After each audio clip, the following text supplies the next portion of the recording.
임플란트 안정성 측정 방법과 임상적 의의 제2부에 대해서 말씀을 드리도록 하겠습니다.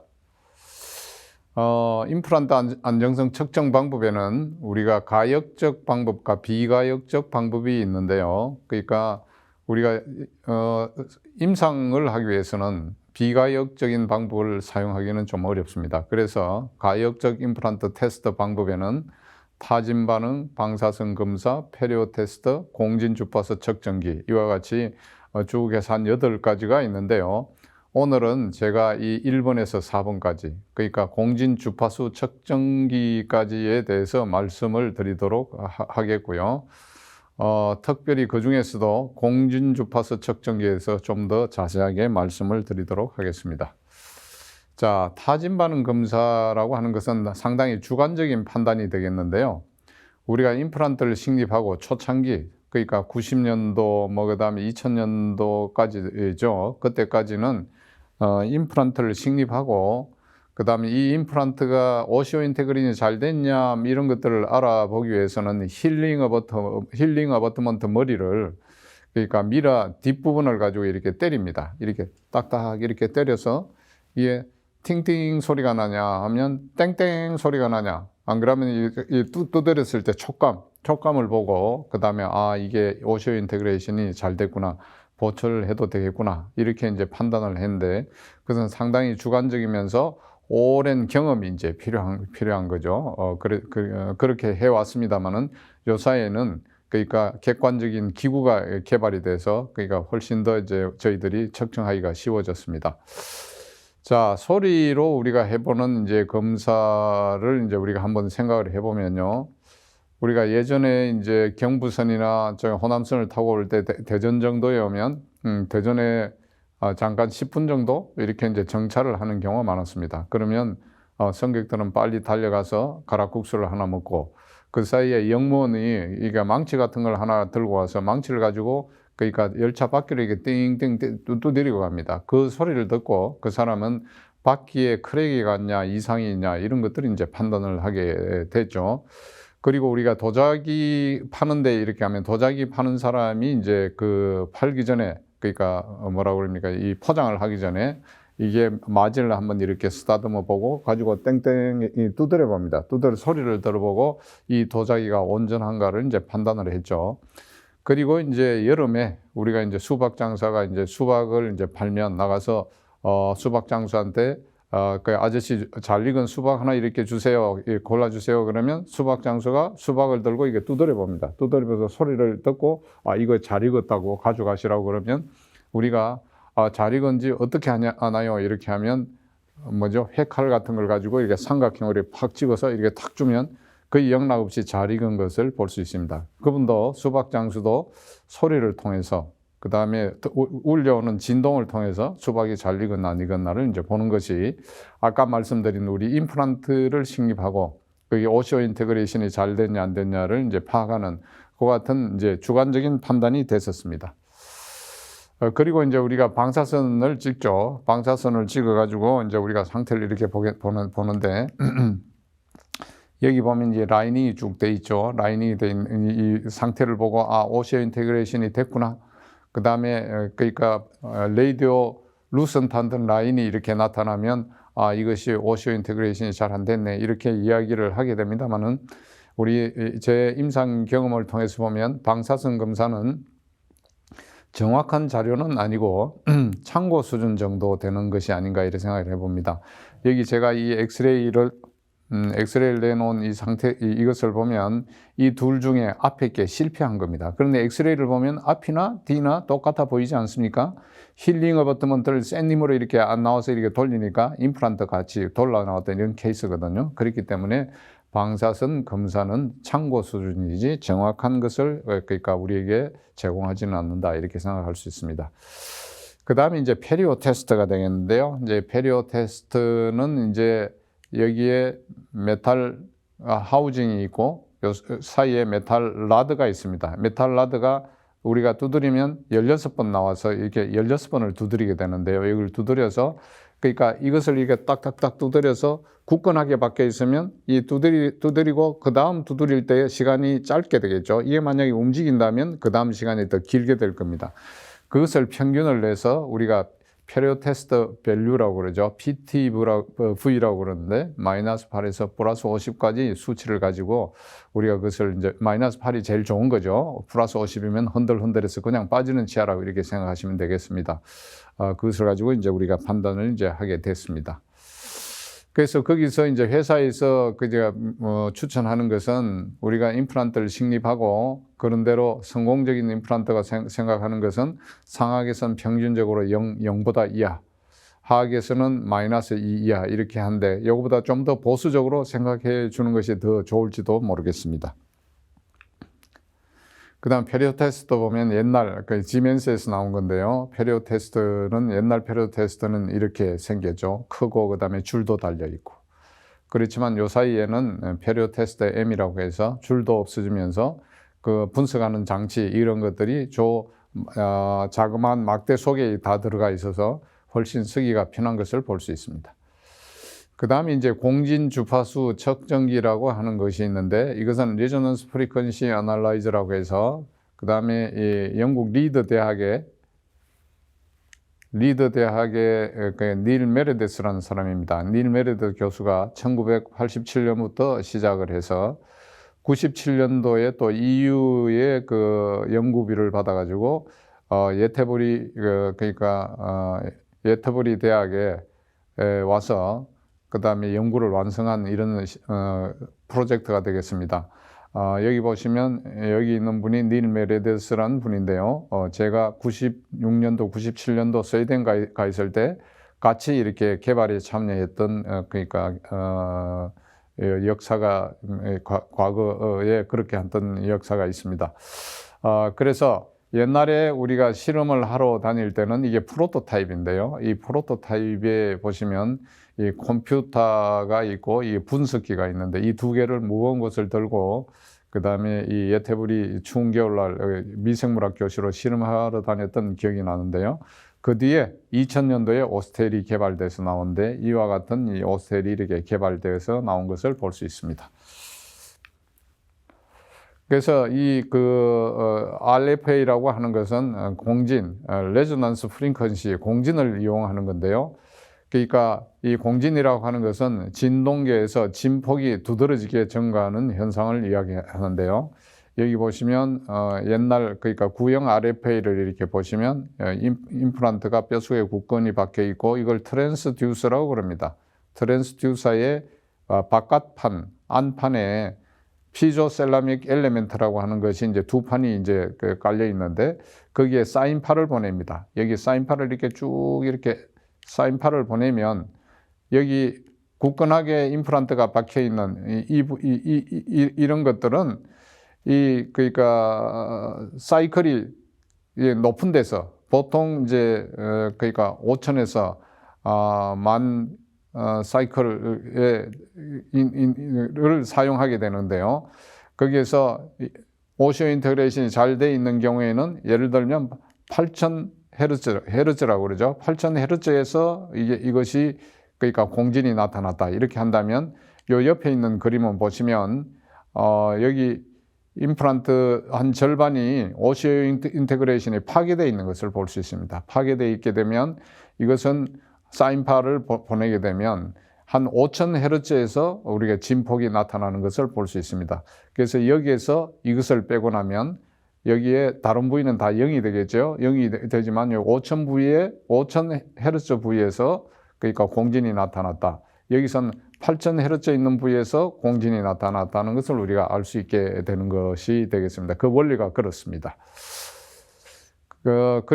그런데 처음에는 이제 아까 말씀드린 대로 5,000헤르츠, 7,000헤르츠 뭐 이렇게 이야기를 했었습니다만은 그것이 상당히 이야기하기도 많고 수치가 많기 때문에 그것을 퍼센트처럼 1에서 100 단위로 이렇게 고쳐서 수정을 해서 우리가 사용을 하게 됐습니다.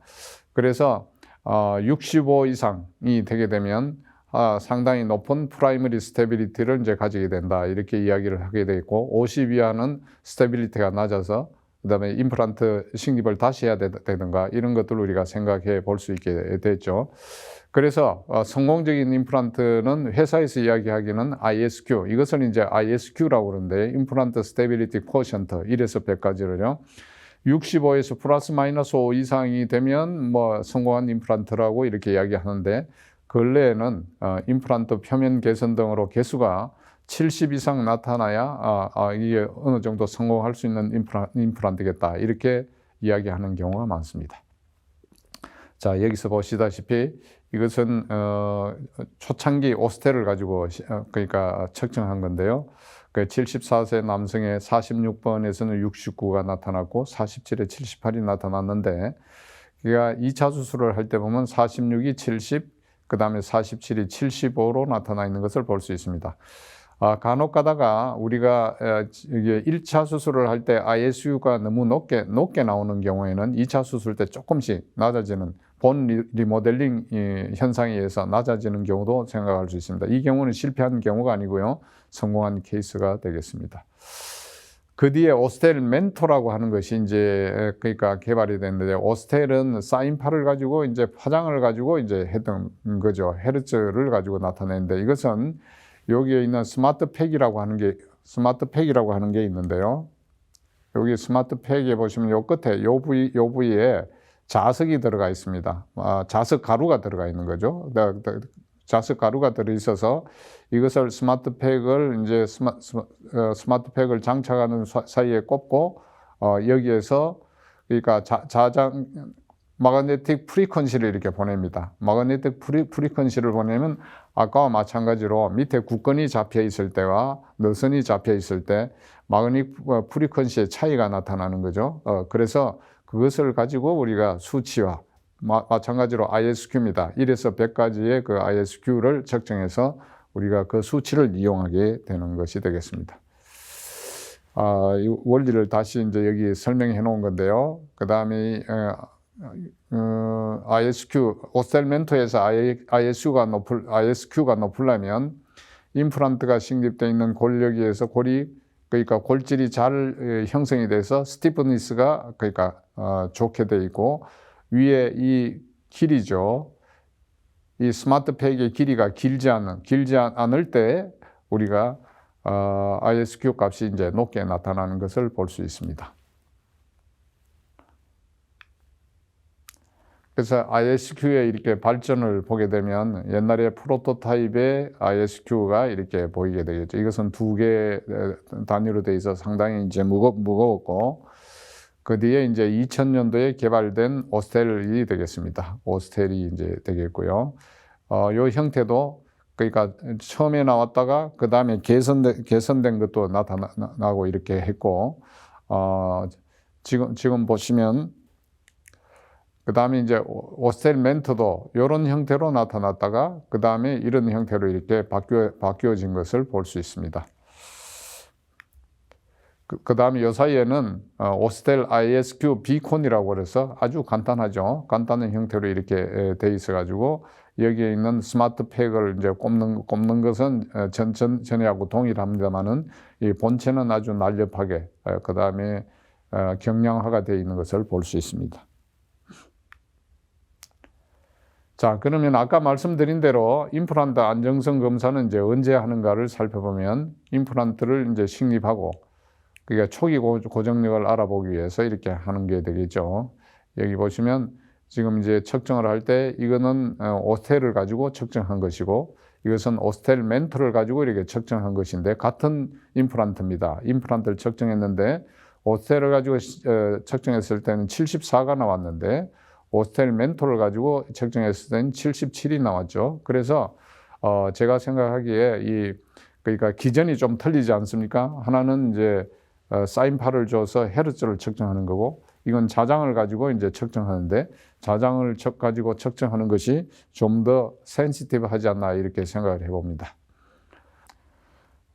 두 번째는 이제 2차 수술 시 골유착 개선, 즉 ISQ를 정도하고 그다음 보철물 장착 시기를 이제 확신하기 위해서 하는 건데요.